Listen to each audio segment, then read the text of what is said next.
तखन यीशु एहन लोक सभक लेल जे अपना के धर्मी मान कऽ अपना धार्मिकता पर भरोसा रखैत छल और आन लोक सब के हे दृष्टि से देखैत छल, तकरा सभक लेल ई दृष्टांत सुनौलनि। दू आदमी मंदिर में प्रार्थना कर गेल। एक गोटे फरीसी रहे और दोसर कर वसूल करे वाला।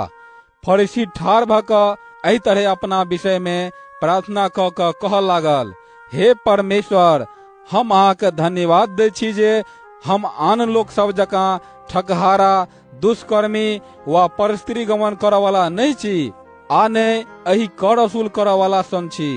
हम सप्ताह में 2 दिन उपास करैत छी और जे किछु हमरा भेटैत अछि ताहि में से हम 10म अंश अहाँके चढ़बैत छी।